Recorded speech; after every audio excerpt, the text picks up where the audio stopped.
I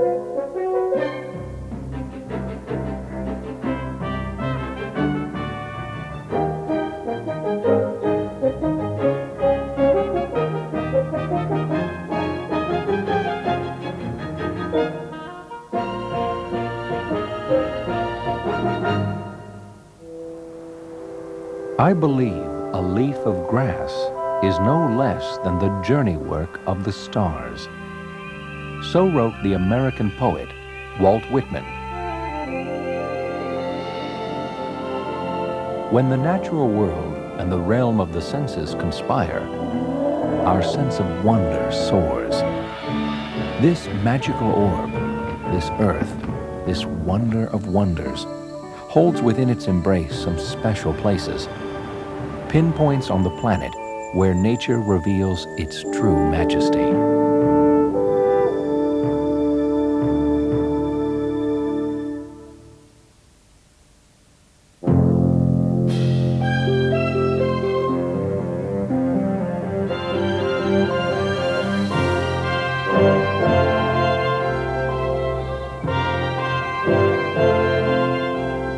Nowhere on earth is its history and the story of life better revealed than within the Grand Canyon. Ranging in depth from a few hundred feet to more than a mile, and in width from 1 to 20 miles, this abyss in the highlands of northwestern Arizona is like an artist's mold for an upside-down mountain. Indeed, Kaibab, a Native American name for the canyon, means mountain lying down. The Grand Canyon is actually an array of many connected canyons encompassing more than 1,000 square miles. Because much of it is so remote, the canyon contains territory that is still unexplored. A walk along a canyon trail can begin in winter snow at the rim, pass springtime flowers along the way, and end in the heat of desert summer at the bottom of the canyon. But a walk into the canyon is much more than a quick trip through the seasons. It can open one's mind to the timescale of a changing planet and to the story of life over hundreds of millions of years. In 1963, author Colin Fletcher became the first person ever to walk the length of the Grand Canyon, some 277 miles as measured by the winding Colorado. But the miles alone do not begin to express the distance he would ultimately travel on his journey back through time. I remember now that just for a moment I glimpsed the centuries reaching back and down into the canyon and into the past, back and down into the corridor of time that stretches away behind us. And I saw that if I went down into the canyon, deep into that silence and that space and the solitude, that I just might be able to move, in a sense, down and through the apparently impenetrable face of time. These rocks at the floor of the canyon are about 2 billion years old. Time deposited other strata upon this foundation. Age after age during the last 200 million years, life emerged from the primordial seas. Plants began to flower and seed and cover the land. The Earth became a green planet.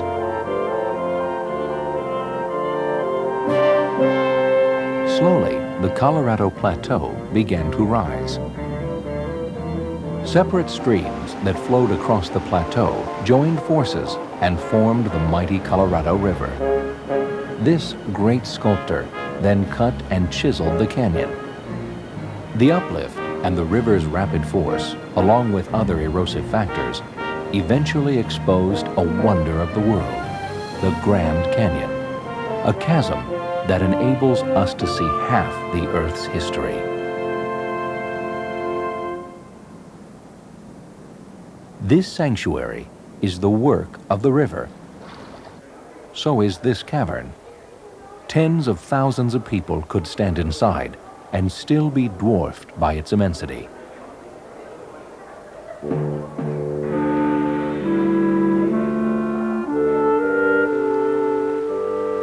The mighty Colorado River continues to carve its masterpiece.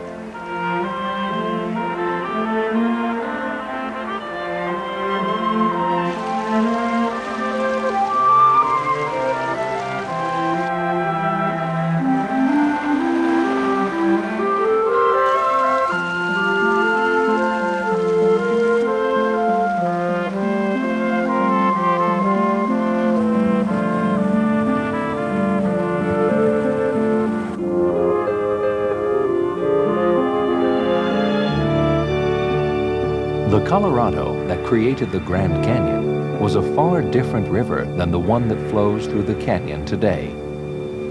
The river was red with mud when Father Francisco Garces, a Jesuit priest, named it Colorado in 1776. Today, the river is no longer Colorado or reddish. It is clear. The mud, rocks, and debris that it carried from the Rocky Mountains all the way to Mexico during the wild days of its early career now collect within Lake Powell. This artificial reservoir was formed by the Glen Canyon Dam, which tamed the Colorado. When Major John Wesley Powell made his historic rafting trip through the canyon in 1869, the river flowed at an average rate of 30,000 cubic feet of water per second. Since 1964, when the dam began to turn the river's force into hydroelectric power, the flow has slowed to 1/10 of that, forever changing the ecology of the Grand Canyon. Humans have lived here for thousands of years. Today, the canyon is home to the Hualapai and Havasupai Indians. A millennium ago, the canyon sheltered the Anasazi people. Their descendants are the Hopi, and the canyon remains their spiritual touchstone. In 1540, the Spanish explorer Coronado was searching for the fabled golden cities of Cibola. Hearing of a large river, he sent a band of men to look for it, under the command of Captain Garcia Lopez de Cardenas. Hopi guides led the Spaniards to the south rim of the canyon, but then withheld their secret, how to reach the river below. Lacking water, the captain had to abandon the expedition. One sacred site the Hopis did not want the Europeans to find was the Sipapu, the place from which, according to their creation story, human beings first emerged onto the Earth's surface. Today, Hopi still make an annual pilgrimage into the Grand Canyon.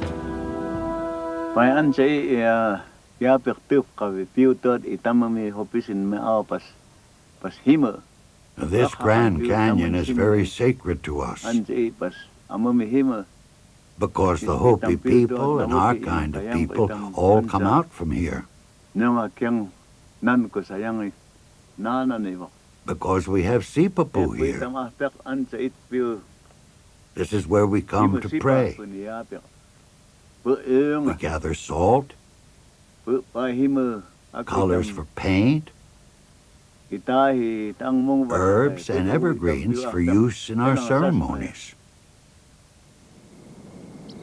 For the Hopi, the Sipapu, their womb within the earth, is a constant reminder of the common origin of people everywhere. For others who come here, the Grand Canyon itself is a kind of Sipapu. This great canyon puts human life into perspective. It is but an instant within the immensity of time.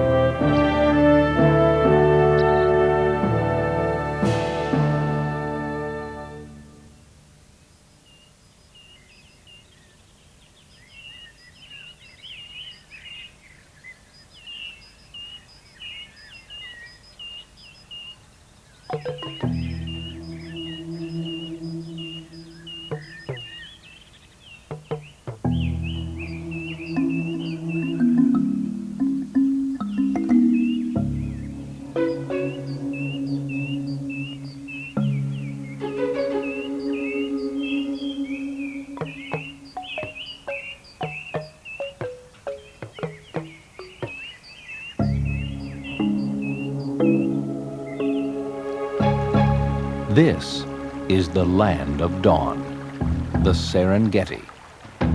Upon the grassy plains of this African savanna, extraordinary creatures first saw the light of day. A descendant of the dinosaurs, virtually unchanged for 190 million years.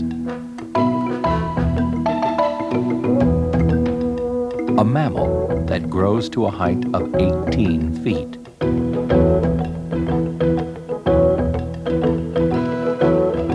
A gregarious water bird. And a recent arrival in the animal world, man, a two-legged, tool-using member of the primate family. It was on this savanna that human life evolved. Man has probably been here ever since the ancestors of humankind left the forests of Central Africa. What drew them is what draws people still, millions of years later, an abundance of animal life.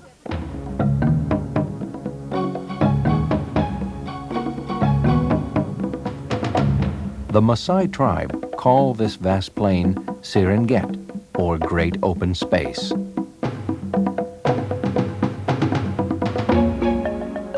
One reason many creatures survived here over the ages is that these tropics did not endure the extreme climate changes of the Ice Age. It was East Africa's reliable water supply and abundant vegetation that supported the wildlife.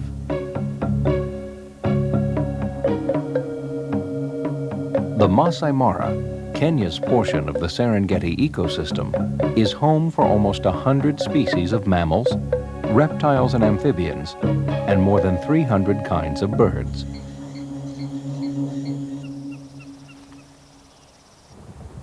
Many people come to East Africa to see the Big Five: African elephants,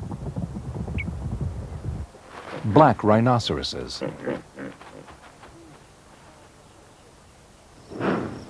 African buffaloes, lions, and leopards.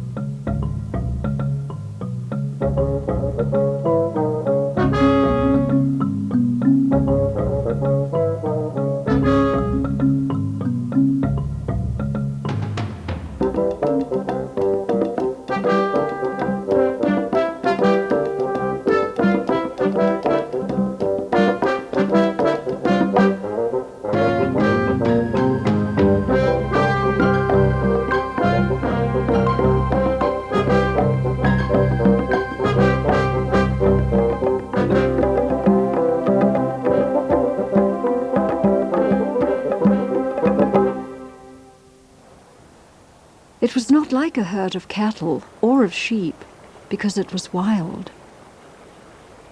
Wrote aviatrix Beryl Markham in her autobiography, West with the Night.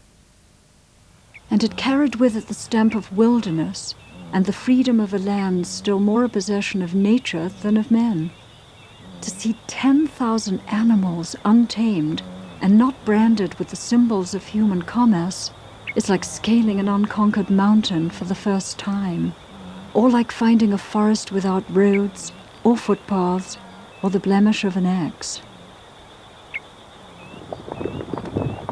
Each summer, thousands of zebras and more than 1 million wildebeest migrate north into the Masai Mara. This annual spectacle is one of the greatest shows on Earth. Because of their numbers, the wildebeest often take center stage. With its bull-like head and horse-like flanks, the wildebeest, or white-bearded gnu, is a strange-looking attraction. Once described as something made out of spare parts by a committee, the wildebeest travels about 1,000 miles each year in search of water and green grass.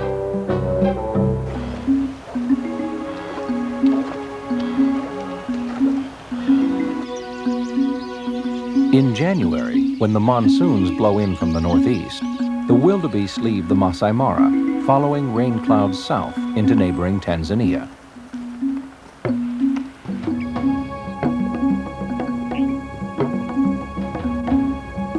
With them come fellow travelers.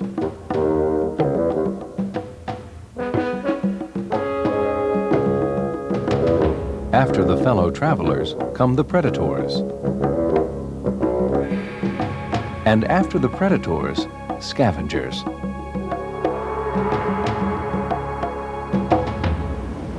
Each year, thousands of wildebeest die crossing the Mara River as they head south to the Serengeti. It is the calcium-rich grass on the plains that lures them, even at the risk of their lives.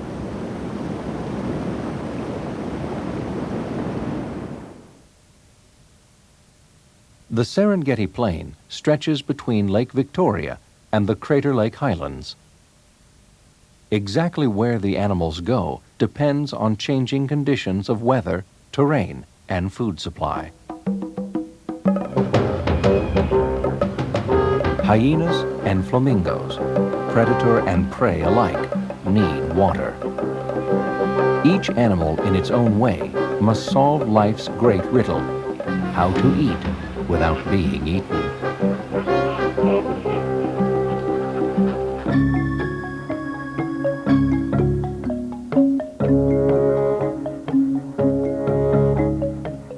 Leopards are known to kill for the sake of killing, and are able to adapt to many kinds of habitat.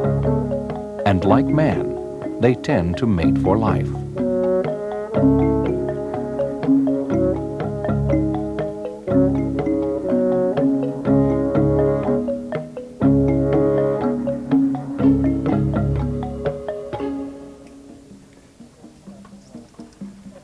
Omnivorous man is at the top of the food chain. The Maasai were once nomadic, following wild herds across the Serengeti. According to Maasai traditions, Enkai, the creator, gave grass, animals, and milk to his people. Although the Maasai consider it their right to hunt all the wildlife in their region, they are natural conservationists and usually hunt only buffalo and elands.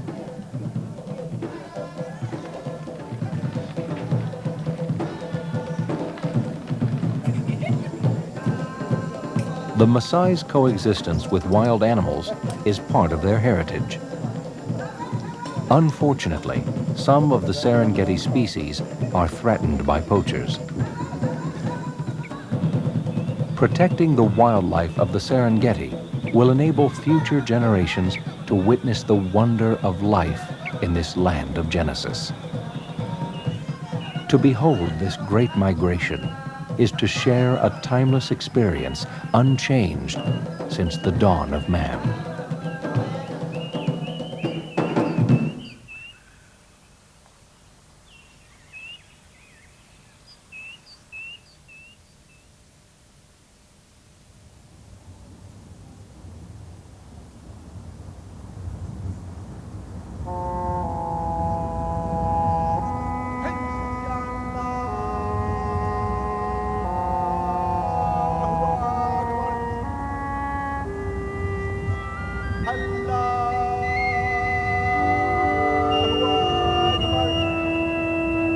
North of the Serengeti stretches a forbidding terrain where the power of the sun makes survival a daily challenge.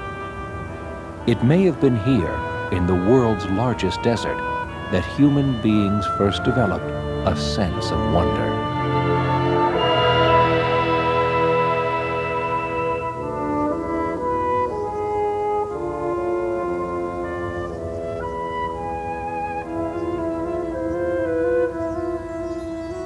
This is the Garden of Allah. In Islam, it is said that the Lord removed most animal and human life from this place so that He could walk in peace. How large is this sanctuary called the Sahara? The desert mocks the notion of borders. Indeed, borders of many countries in the Sahara are literally lines in the sand. How big it is depends not only on how the Sahara is defined, but also on when it is measured. Over time, the desert shrinks and expands. Various factors determine the size of a desert: global wind currents, the number of grazing animals, and especially the amount of rainfall.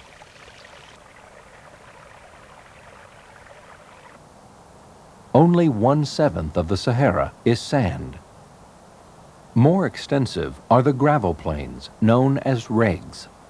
These are even more devoid of life than the sandy expanses, which are called ergs.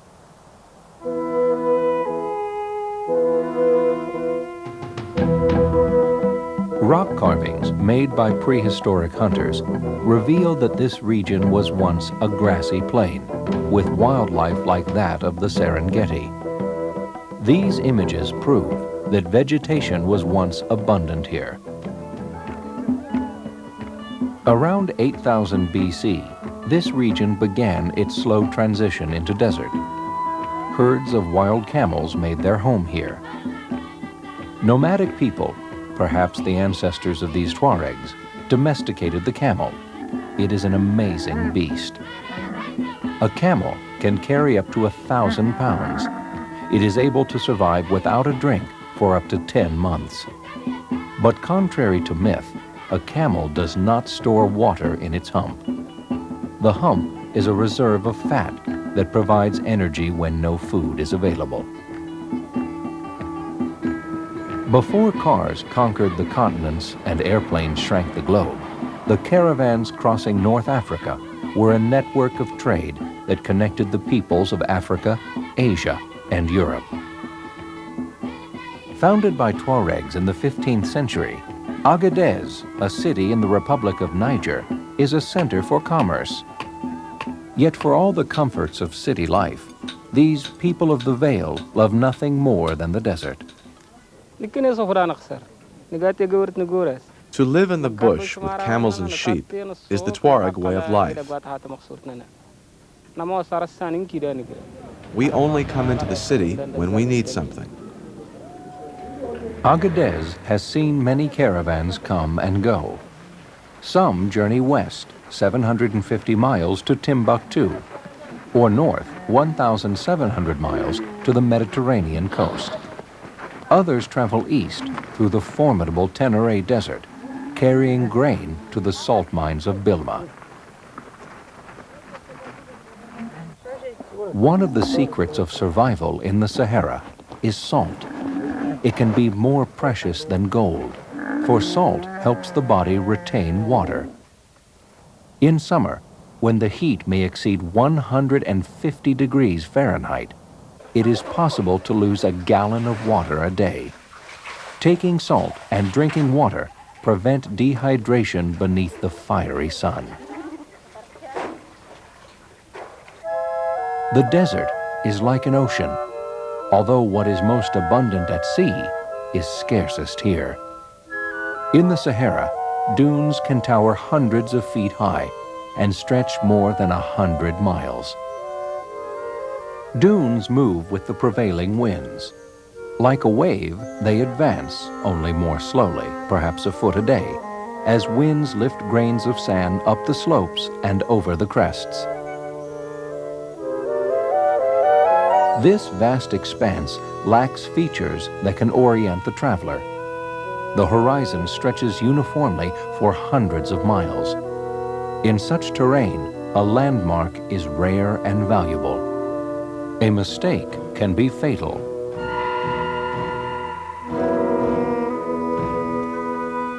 Misread the stars or fail to find a landmark, and the traveler may miss the oasis, that tiniest of islands in the waterless sea.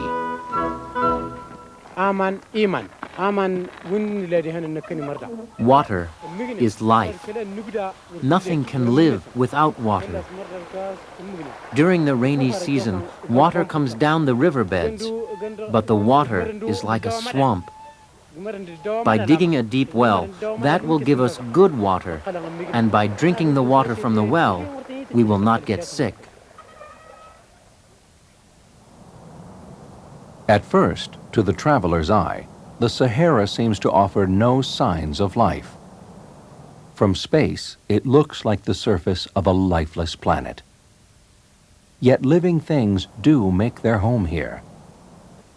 Everything that survives in the desert faces a double challenge: getting enough water and preventing its evaporation. Insects solve both problems well. From vegetation and from other insects, they extract liquid. Burrowing beneath the sand keeps them cool. Plants may push roots deep beneath the sand or extend them laterally to capture surface moisture. A single grass plant may have 50 miles of roots.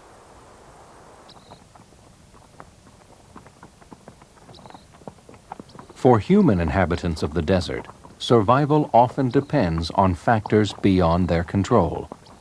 The distance to the nearest well, the strength of a camel, a chance meeting with a stranger, all can mean the difference between life and death. Not surprisingly, a common expression is Inshallah, God willing. It was in this desert that the human mind first embraced the idea of monotheism. Monotheism emerged in Egypt in the 14th century BC, when the pharaoh Akhenaten renounced the old gods. He proclaimed that the sun was the one and only divinity. About a century later, Moses received a revelation from a God who could not be seen. God's prophecy gave Moses the courage to lead his people out of slavery into freedom. In the Sinai desert, the Hebrews made their covenant with the Supreme Being, forsaking all other gods. 2,000 years later, in the Arabian desert, Muhammad, the founder of Islam, also had a revelation. He proclaimed that there was only one God, Allah. This faith spread rapidly across the Sahara, where distances hindered only those who lacked the will, the skill, and the faith to cross it.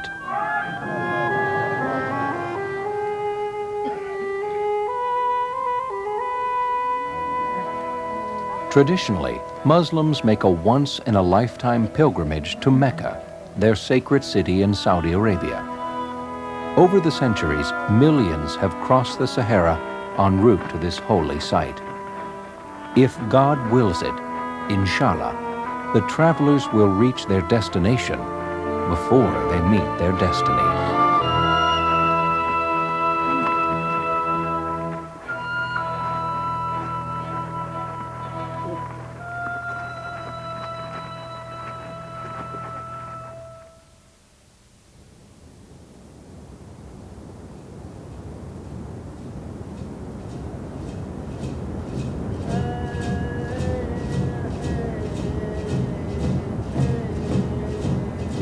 Of all the falls in the world, Iguazu may be the most spectacular.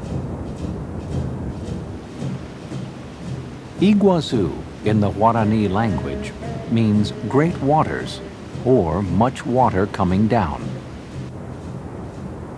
This paradise straddles the border between Argentina and Brazil.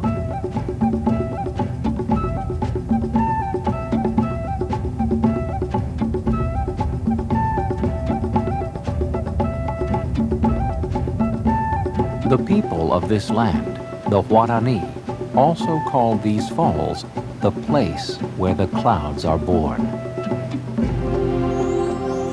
A rich ecosystem surrounds Iguazu Falls. From the rain that gives the rainforest its name, from rising spray, water nourishes an abundance of living things. Trees of many species, flowering vines, orchids, iridescent butterflies, toucans, macaws, and parrots of exotic varieties and color.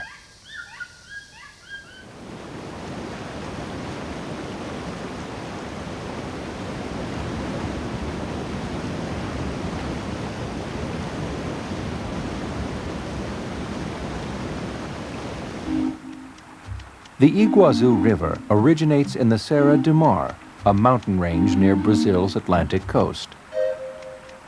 For almost 820 miles, the river flows through southern Brazil, bordering Argentina during the final 75 miles of its journey.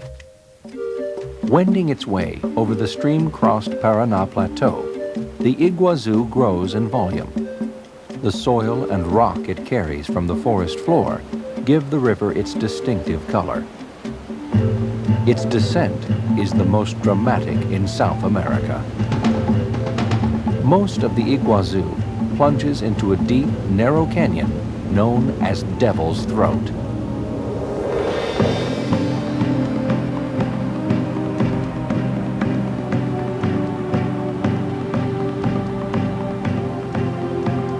Waters that escape Devil's Throat fan out across the plateau before pouring over the precipice.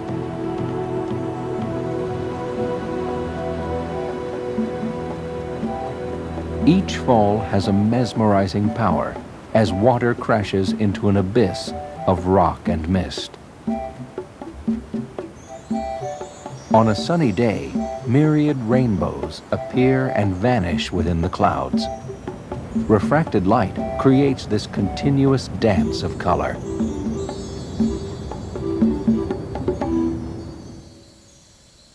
Within the rainforest dwell howler and Capuchin monkeys. The Capuchin derive their name from Christian monks.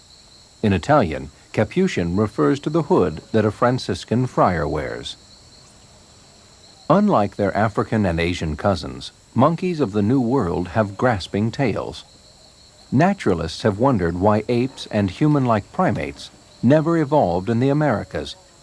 Some speculate that it's because monkeys on this side of the Atlantic never descended from the trees. They never had to. The rainforest provided everything the monkeys needed.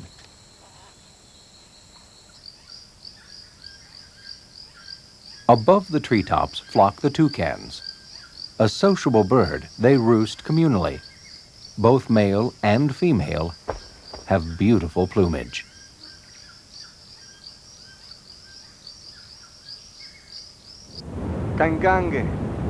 The Guarani have lived in the rainforest since time immemorial. Their legend about the waterfall's origin is as fanciful as the falls themselves. One day long ago, the god who lives in this forest saw Naipur, the daughter of a shaman. The god spoke to her. "You will come with me to my temple, and whatever I will, you will do." A warrior named Karoba loved Naipur. Taking a boat out into the fast-moving Iguazu River, the couple tried to escape the forest god. But the god saw them flee. He became angry. In their path, he created a precipice of cataracts.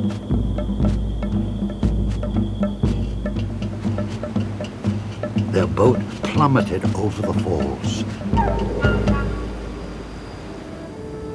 Naipur was transformed into a rock at the bottom of the abyss, to be hidden forever by a cloud of mist. At the brink, Karoba was turned into a tree, forever to gaze down the face of the cascade, hoping for a glimpse of Naipur's veiled beauty.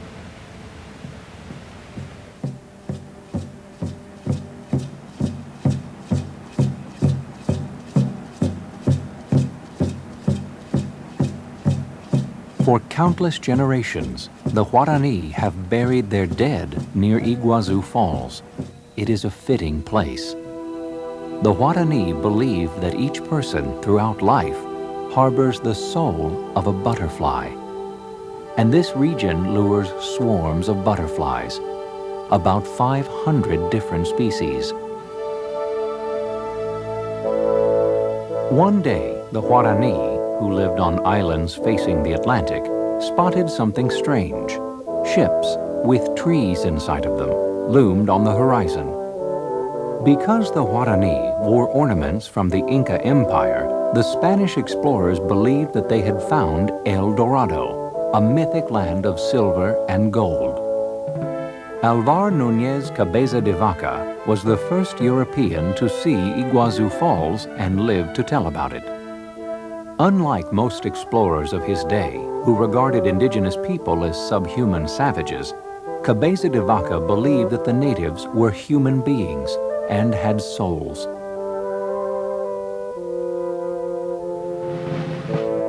As he led 276 men across the rainforest, Cabeza de Vaca punished anyone who would harm a native.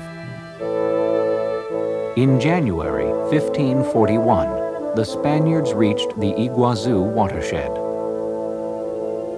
We were walking through the country of the Guarani Indians, all of whom received us with much pleasure. They brought us corn, chickens, honey, and other sustenance. Guarani guides told the explorer that a hostile band of natives might attack him near the great waters. The explorer divided his men. Most of them walked along the bank with the horses. 80 men went with Cabeza de Vaca in canoes. They pushed off near the base of the cascade. That water falls with such force that its foam leaps back up more than 2 lances high. So it was necessary to take the canoes out of the water and carry them on land past the waterfall. Below the falls, the Spaniards encountered Guarani, who wore paint and feathers. They carried bows and arrows. They were dressed for war. But the sight of mounted men terrified the warriors. To them, the Spaniards were strange beasts with the lower body of a horse and the upper body of a man. But Cabeza de Vaca placated them, speaking through interpreters and offering gifts. Finally reassured that the Spaniards were human after all, the natives helped them cross the raging river. Though Cabeza de Vaca would continue his search for El Dorado for the next 19 years, nowhere would he discover a more spectacular treasure than Iguazu Falls.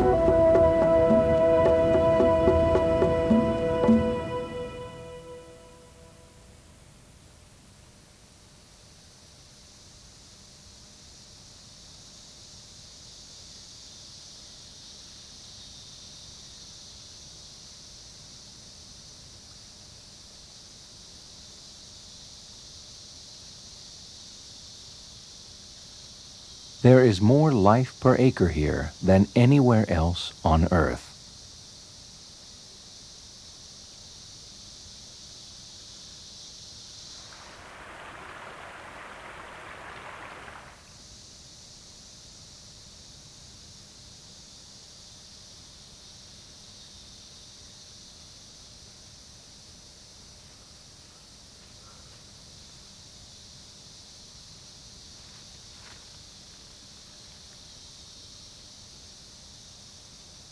Here, where hundreds of kinds of trees reach for the sun, the entire Amazonian forest is, in a way, one vast intertwined tree of life.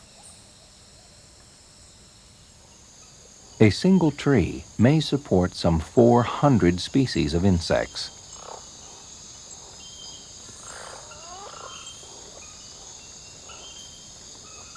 On vine-laced branches high in the jungle canopy, move monkeys, bats, snakes, and birds. Of the life forms that are known in the world, about half are found in the Amazon basin. Covering 2.5 million square miles in 9 different countries, the largest rainforest in the world shelters many of the Earth's undiscovered species as well.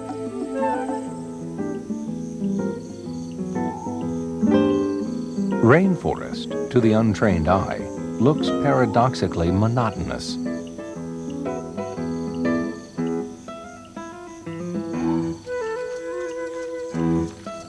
Only scientists and the human inhabitants of this jungle know where to find many of the 4,300 bird species, 125 kinds of mammals, 100 species of reptiles, and 30 million insect species that live within, above, and below this tangle of vegetation. Most animals live 30 feet or more above the ground, amid branches so thick that these creatures of the canopy are often out of sight of their own kind. This three-toed sloth thrives on the leaves of the cecropia tree. It hangs almost immobile for weeks on end, earning its name. On the ground, the sloth can neither walk nor stand, but it can swim.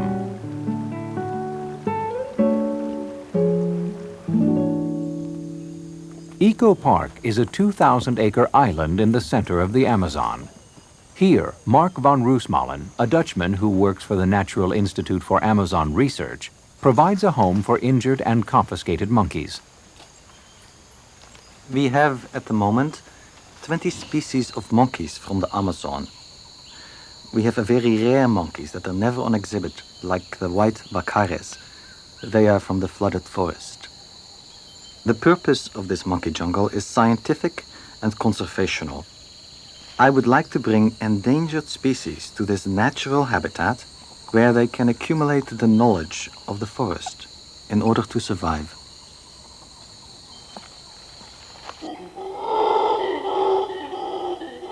Howler monkeys keep their troops together by vocalizing. A kind of loudspeaker built into the larynx enables their cries and hoots to be heard for 3 miles, an intimidating sound for would-be predators and members of rival howler bands. During the sultry heat of midday, even howlers fall silent as they rest within the verdant canopy.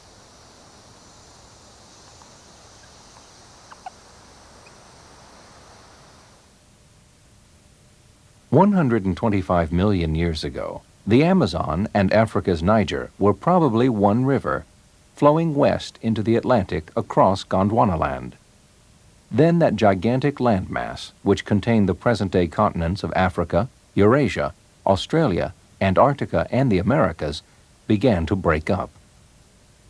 As it drifted to the west, South America crashed into a tectonic plate that underlies the South Pacific. This collision with the Nazca Plate forced the Andes to rise. Now blocked by an impenetrable barrier, unable to flow the mere 100 miles west to the Pacific Ocean, the river spread out to the east, forming an inland sea. Eventually, it broke through to the Atlantic, resulting in the 3,900-mile Amazon River, the second longest in the world.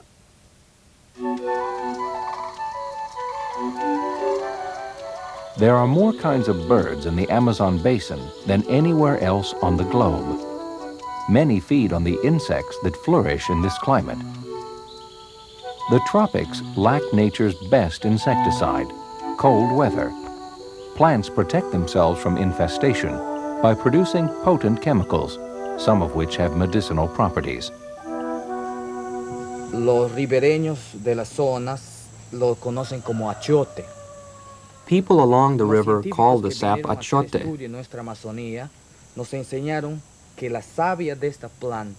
Scientists tell us this can be used to cure conjunctivitis.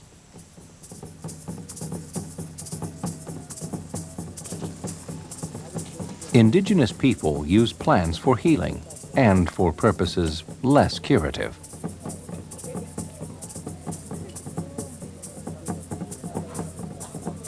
Natives of the Amazon put curare on the tips of arrows for poison.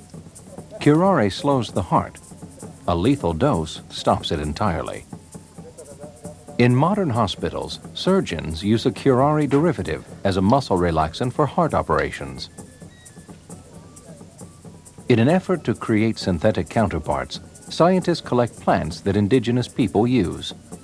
Each property of these plants is carefully analyzed in the hope of discovering the secret to synthesizing their curative chemicals.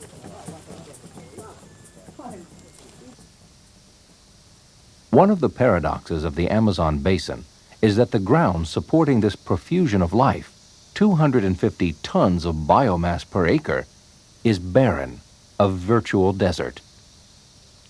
Most of the nutrients in this ecosystem are found in the canopy, 30 feet above the forest floor.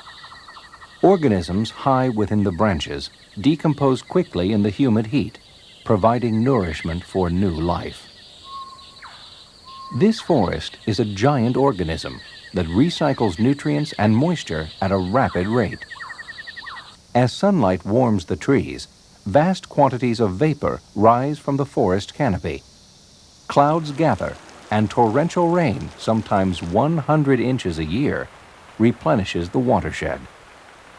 1/5 of all the fresh water on Earth flows through the Amazon basin. One single tributary, the Rio Negro, carries more water than all of the rivers of Europe combined. Forests surrounding the Rio Negro are periodically flooded. As the waters recede, organic matter washes into the river, giving the Negro its dark color. The confluence of the Negro and the Amazon near Manaus is the world's richest freshwater fishery, and it yields a greater diversity of fish than any other waters on Earth.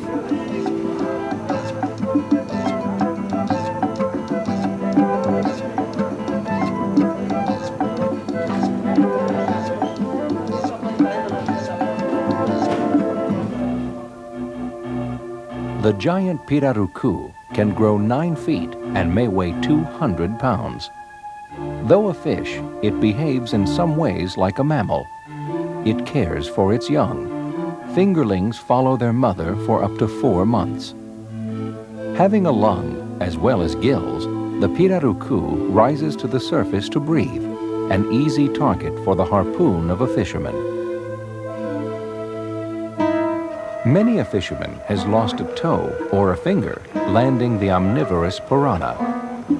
But the piranha's primary food is other fish. Often a piranha may take a bite of another piranha. This is one way that these schools keep their food supply abundant. One of the reasons for the astonishing diversity of life forms in the Amazon is that until recently, there was no one dominant species. There was enough food for all, and of so many different kinds that a multitude of creatures were able to establish a unique niche. Only in recent decades have human efforts altered this environment on a major scale. Road building, mining, damming, and jungle burning have been destroying the rainforest at the rate of 13,000 square miles a year, an area about the size of Switzerland. If this pace continues, the Amazonian ecosystem will be a memory within 100 years. Those who appreciate nature's wisdom ponder whether human wisdom will grow in time to save this primeval wonder, a tree of life that shelters half the genetic heritage of life on Earth.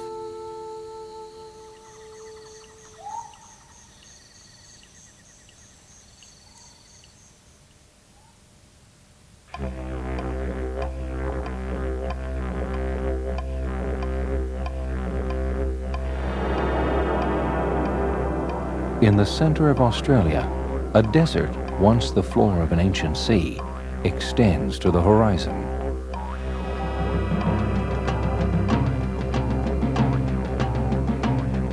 Then suddenly, an island of rock appears.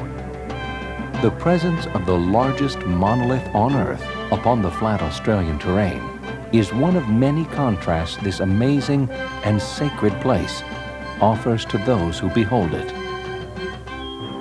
More than 1,000 feet high and covering a square mile, this hunk of sandstone is the eroding top of a mountain. It may extend 4 miles beneath the land surface. Around the rock, debris that over the ages has washed down its sides buries the mountain ever deeper. One expects strata of sandstone to be horizontal, but 300 million years ago, a violent upheaval thrust the former ocean floor on its side. Since then, erosion has worn grooves between the vertical layers. At first glance, Ayers Rock seems devoid of life. But in a sense, it is a massive oasis. Around it, abundant plant life grows, nurtured by water that pours off its walls during desert storms. The stains that run vertically down its surface, like vertical bathtub rings, remain long after the waterfalls have run dry. At the base of the rock lies Mortajulu, or Maggie Springs. Aborigines have long hunted here. Kangaroos and other animals come to drink and eat fruit and seeds from the plants that this waterhole sustains.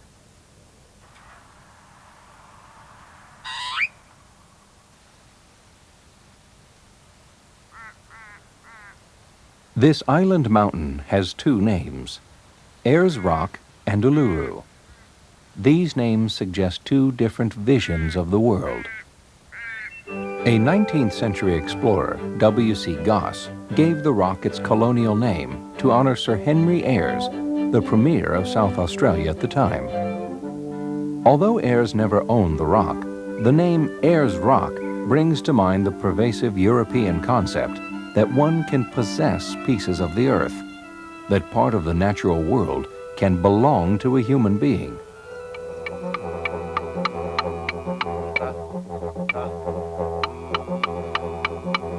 Aboriginal people call Ayers Rock Uluru. Like indigenous people everywhere, they have a personal relationship with the land. Unlike many Australians who refer to the Ayers Rock region as the dead heart of their country, Aborigines see Uluru and its environment as a living presence. They regard their culture as a thread in a tapestry in which plants, animals, the land, and human beings are interwoven. The desert harbors many forms of life, including the witchetty bush, the kangaroo, and the thorny devil lizard.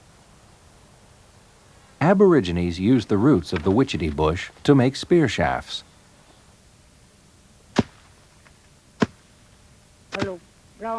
Another plant, spinifex, is the source of an adhesive putty that this man is making. The putty can glue a spear point to its shaft or a handle to a cup. Aboriginal people work with Australian National Park personnel so that non-Aboriginals will learn and respect the indigenous traditions of this land. So this is Kitty, the glue that's used to stick the stone onto the end of the implement so that you can use the stone to cut up some meat. Kitty.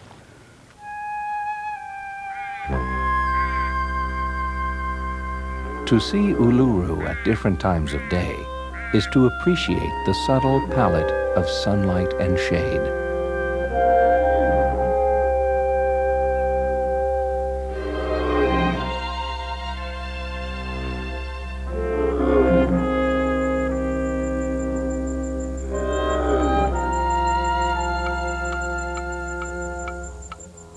As the hours pass, a spectrum of colors is revealed beneath these southern skies.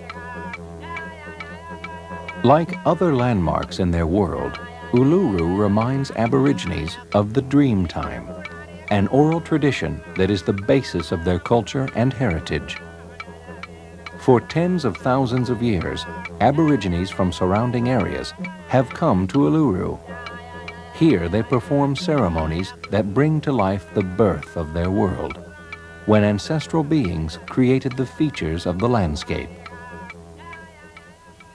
The sites where the Aborigines perform these sacred ceremonies are off limits to non-Aboriginal visitors. But some places where indigenous ceremonies once took place are open for viewing. Pulverized rock mixed with water and other natural materials creates these colors. For the Aborigine, these cave drawings are alive with meaning and charged with power. Like the prehistoric cave art in Lascaux, France, This language of images may have originated tens of thousands of years ago. Yet Aboriginal culture, unlike that of the ancient European artist, lives on. Theirs is the world's oldest continuing way of life.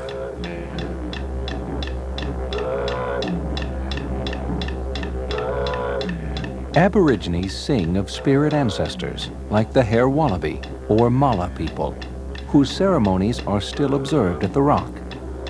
Like the Carpet Snake clan, from whom the Pitjantjatjara tribespeople trace their descent, they sing of journeys and rituals, wars and surprise attacks that have left their marks and traces on the land. To know these songs is to know the spiritual geography of the outback.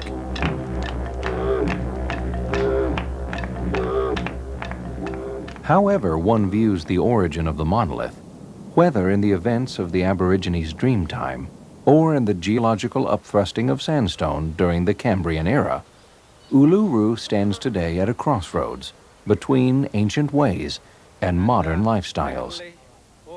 The title to this region was returned to Aboriginal hands in 1985. The Australian government was then given a 99-year lease.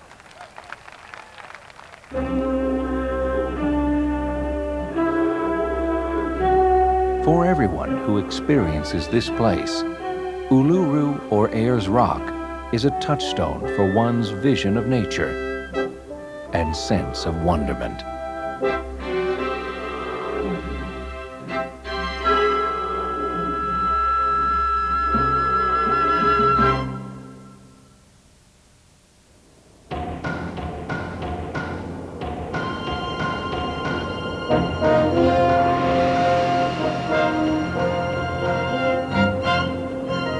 Their towering majesty makes these mountains seem the epitome of permanence.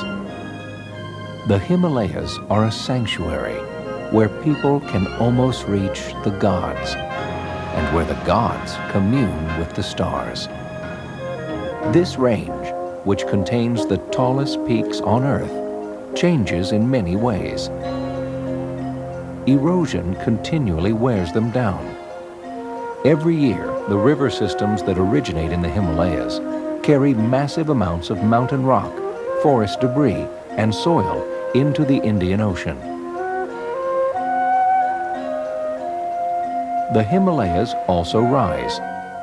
An ongoing collision between two great continental masses created these mountains, and the collision continues today. As the northward moving Indo-Australian plate smashes the Eurasian plate like a giant fist, the Himalayas rise about half an inch each year.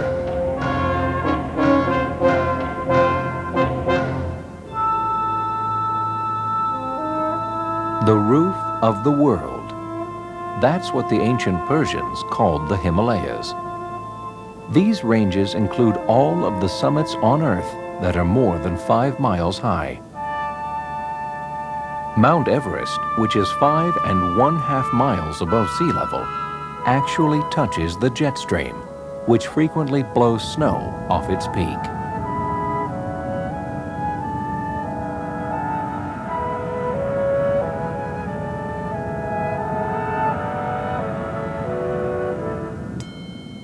The people of Nepal recount a legend about the creation of the Himalayas. In the beginning of time, mountains had wings. The mountains flew around the world as they pleased. But the Nepalese did not have enough water. So Indra, the god of rain, turned the wings into clouds. No longer able to fly, the Himalayas were earthbound. The clouds became a source of rain, which flowed down the mountains into streams and rivers that nourished the Nepalese.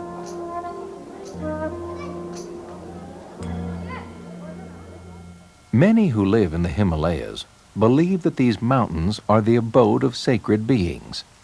They are a place where immortals and mortals alike may meditate and seek wise counsel.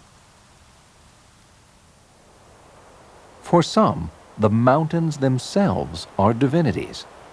The Tibetan name for Mount Everest, Chomolungma, means Goddess Mother of the World. The Nepalese call her Sagarmatha, meaning whose head touches the sky. In the Himalayan region, several of the world's great religions flourish, including Hinduism and Buddhism.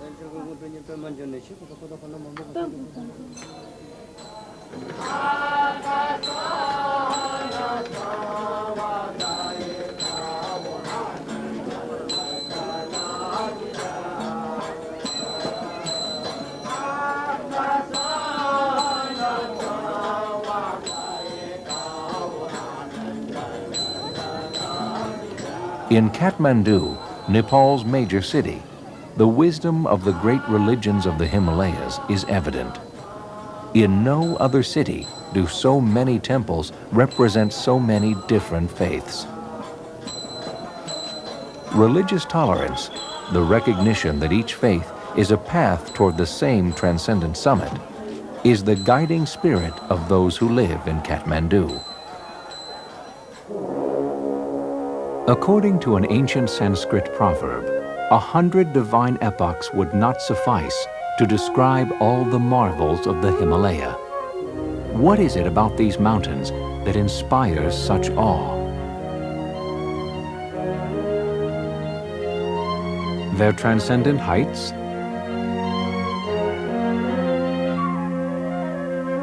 The ability of a cloud to make a mountain vanish, suggesting the mysteries beyond perception?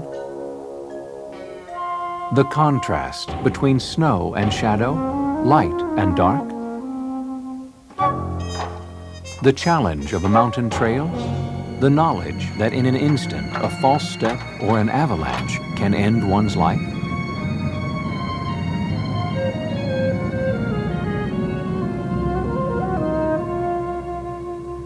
Ultimately, perhaps, it is the awesome scale of the Himalayas that puts life into perspective. According to an Indian saying, just as the dew is dried by the morning sun, so man's cares disappear at the sight of the Himalaya. Ironically, the Himalayas, which inspire a sense that humanity is one with nature, have also become a symbol for man's conquest of nature. The world's highest mountain was measured by British surveyors in 1852. They named it for a surveyor general, Sir George Everest. From then on, ascending its 29,000-foot summit became the dream of mountaineers everywhere. One must conquer, achieve, get to the top. One must know the end to be convinced that one can win the end. To know there's no dream that mustn't be dared. Wrote George Mallory, who, when asked why he attempted to climb Everest, responded, "Because it is there." It was the Sherpas, an indigenous people of Tibet, who made it possible for Westerners to climb Mount Everest. As mountain guides, they contributed great skill at high altitudes, strength that enabled them to shoulder huge loads, and selfless devotion to the welfare of those with whom they traveled.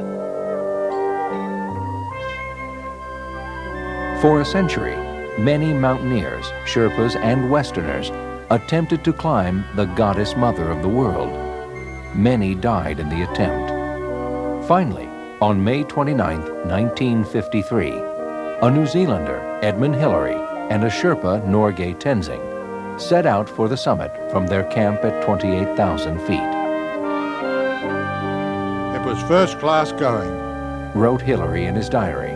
And as I was feeling very well, we made steady progress. Tenzing had me on a tight rope all the time, and we moved throughout one at a time. At last, after a slow climb up firm frozen snow, they reached the top. Tenzing and I shook hands, and then Tenzing threw his arms around my shoulders. It was a great moment. After Hillary and Tenzing, thousands of trekkers and mountaineers ascended the slopes of Mount Everest and other Himalayan peaks. In need of fuel, these expeditions soon stripped the mountain forests, exposing the soil to severe erosion. Realizing that his conquest of Everest had accelerated the degradation of the Himalayan ecosystem, Hillary took measures to protect the mountain environment. Working with Sherpas and the government of Nepal, with the assistance of the government of New Zealand, Hillary established a 450 square mile park in 1976. 3 of the world's highest mountains stand within the boundaries of Sagarmatha National Park. Man and nature need each other, and by hurting one, we wound the other. There is so much that needs to be done to halt the destruction of our world environment. My remaining hope is the amazing adaptability of human beings and the astonishing resilience of nature itself.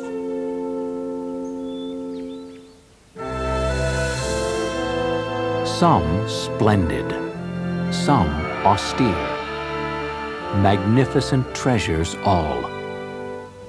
These miracles of creation come to us as gifts, not to possess nor to exploit, but to hold in trust for countless generations to follow.